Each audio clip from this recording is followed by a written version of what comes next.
welcome to Fangs Out. And we're continuing mental illness month with masterpiece, in my opinion, is David Fincher's Fight Club. Now, I'm gonna tell you a couple of things, a couple of disclaimers about Fight Club now. Yeah. And the thing is that Fight Club is not an easily analyzed film. I mean, we can go days talking about, I don't know, we can talk about the narcissism of society, the anarchy involved, talk about consumerism. We can teach a class on this thing. And we can talk about David Fincher, the expectation. We can talk about a million things in this movie. Which I think is phenomenal, it's fantastic, right? But I wanted to focus on the character, on the unnamed character, the narrator, right? And by the way, spoilers. I'm gonna title this spoilers because we really talk about we really gotta talk about the ego here, Tyler Durden, and so you're forewarned. That there will be spoilers. So if you haven't seen Fight Club, first of all, where have you been? You really gotta see it. It's a fantastic film. But if you've seen it and you go as insane of our duo, please come in and let's talk about it. I wanted to point out the mental illness portrayed here. Well, it's sort of a what I would say is that either a disassociated personality disorder or more than a multiple personality disorder, because I think people with multi-personality disorder, I think they have not just two, they have many.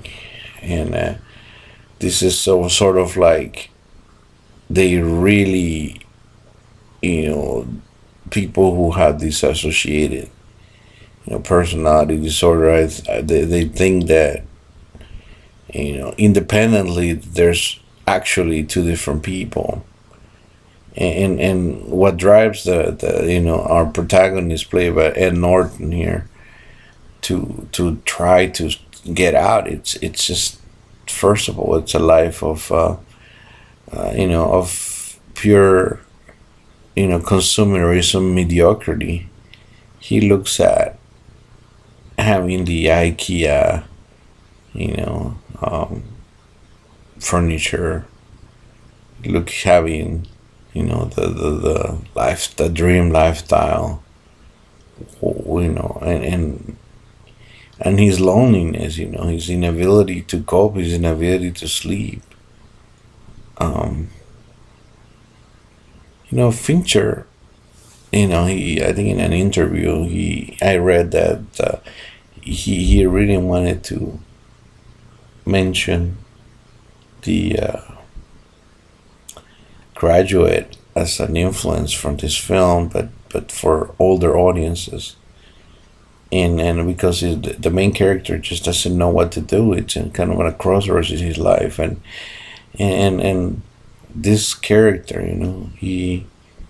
his job is so average, his life is so boring, and his life is so lonely that has him traveling all over the country constantly, has him.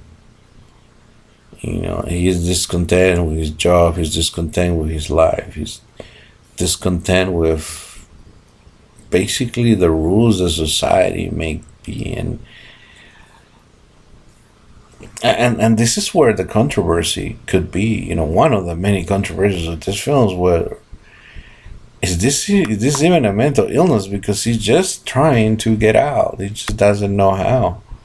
So his brain found a way of coping, and it's by creating Tyler Durden. Tyler Durden being this alter ego that kind of took over thing, and all the afraid thing that he was wanted to.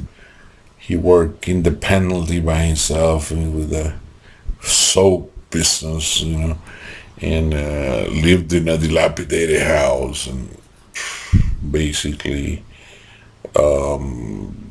didn't really care about what society thought of him, and created this Fight Club. This where the characters release all their pent up tensions by just pure mortality. Man, in the past, we were created as hunters and gatherers. We were supposed to basically be strong and tough, and so that we can be tough enough to kill our dinners and bring them home. But we don't do that anymore. We go to the supermarket, right? We get things that are dead already on our plate. And, all these macho expectations of what a man should be are very much intricated into this film. And Tyler is everything that, basically everything that it is. The actions of the film, the anarchy, the things, is just basically fighting the establishment, fighting the rules of society which oppress men. And this Fight Club, it's sort of a release, and it's in a weird way some kind of opening. The problem with this pathology is that the more he became disassociated with his alter ego, the narrator lets Tyler Durden become his own individual, and basically wanted to get rid of them, because he sees the weak personality that he has. He never realizes he's two people until the end. And when he does, he sees, hey, you know what, I like Helena Bonham Carter's character. I do sort of want to have a sort of follow the rules of society in a way, but maybe be free in some ways.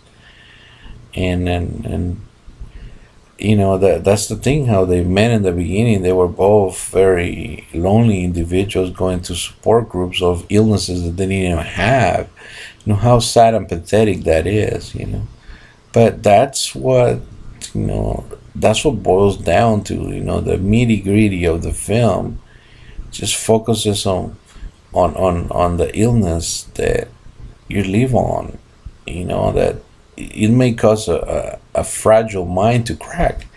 And this mind just cracked in half. And the means, I'm not going to spoil you the ending, but it's quite brilliant. I mean, it's basically the way to make things right in his mind. And even though it's a harsh way, it works for him. And all we can do as a society is just that maybe we do have to follow our dreams. Maybe even if it doesn't involve us becoming rock stars or rappers or having millions of dollar bank accounts and having 5 houses and 6 cars. And, maybe we should just go for just overall happiness and peace of mind, rather than trying to put things in our lives that will make us happy. And I think that Fincher is trying to tell us that in one of the 80 things that he wants to tell us. But Fincher, I mean, Gone Girl, 7, I mean, I can go on and on. He makes awesome movies, and this is one of them. And